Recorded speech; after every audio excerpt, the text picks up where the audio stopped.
Let's look at a similar example. Here's another piecewise defined function. Again, I want to know, is f continuous at the point 1? So for the same reason, same reasoning, this is a polynomial. So everywhere that it's defined, it's going to be continuous. This is also a polynomial. So everywhere it's defined, it'll be continuous. Only problem we have to worry about, again, is where we paste them together. So again, the only place we paste them, again, is at 1. You can see that that's where the sort of the transition point occurs. So let's check. Again, we now have a tool of continuity with limits, so we can go ahead and check this in a precise way without even having to draw the function. So let's look at limits. The limit as x approaches 1 from below, well, if we're talking about all x is below 1, we're talking about this as the definition of f. Okay, so we write it as the limit as x approaches 1 from below of x plus 1. And we can see that as x approaches 1, we're going to approach the value 2. Similarly, if we look at the limit as x approaches 1 from above, now we're talking about approaching 1, but we're always above 1. Well, in that situation, f is defined up here as this rule. So this becomes this limit. The limit as x approaches 1 from above, it's going to be x squared plus 1. And again, if I approach 1 of this function, if I take the limit, I get the value 2. So in this case, even though it was a piecewise defined function, it's still continuous, meaning that when it's pieced together, they actually connect. The function connects somehow. That's because I know the limits agree. So because the two side limits agree, therefore the overall limit agrees.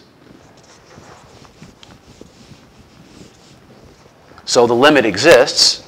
So the limit as x approaches 1 of f of x is equal to 2. I know that. The full limit exists, right?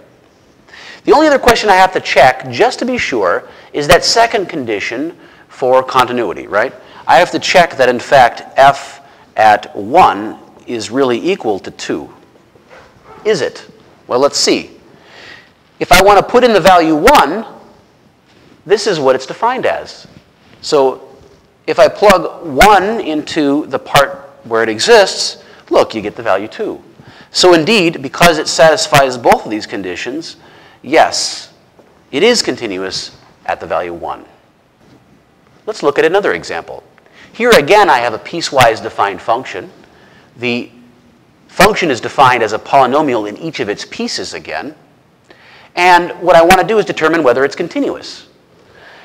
Again, I know that polynomials are continuous on their domain, which means that since this function is a polynomial here, for all x's bigger than -1, it's perfectly continuous there. Similarly, this is a polynomial of degree 0. It's a constant. Again, for all x values less than -1, it's perfectly well behaved because it's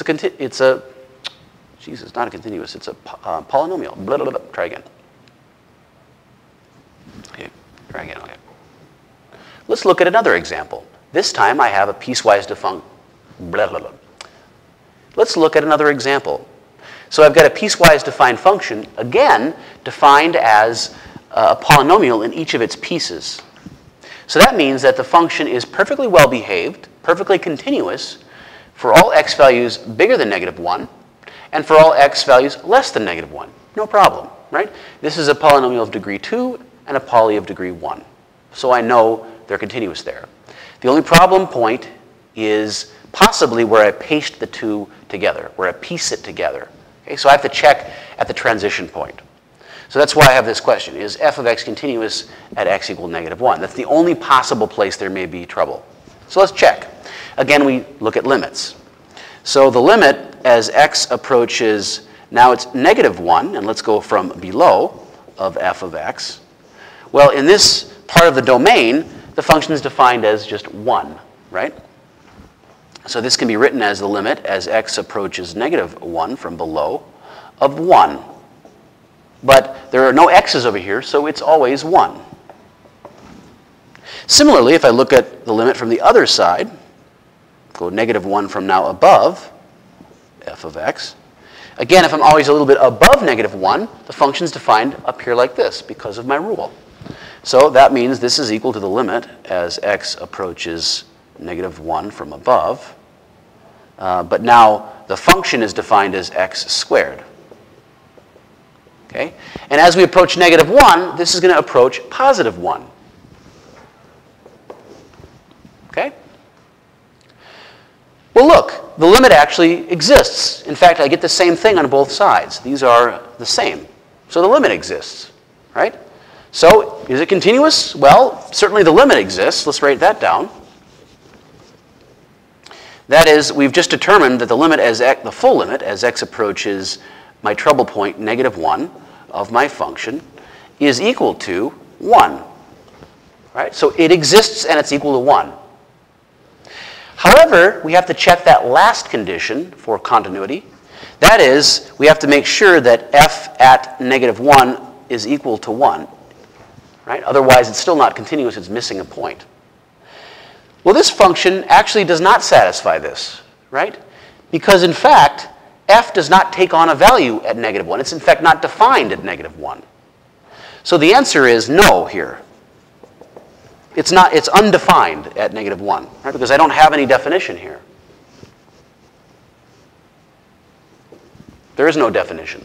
It's undefined there. So therefore, since that's not true, it fails to be continuous. This function is not continuous, not because the limit doesn't exist, because it does, but because of the other condition, which means that the limit as x approaches -1 of f of x does not equal f at -1. Right? That is not true. And therefore, it's not continuous at -1.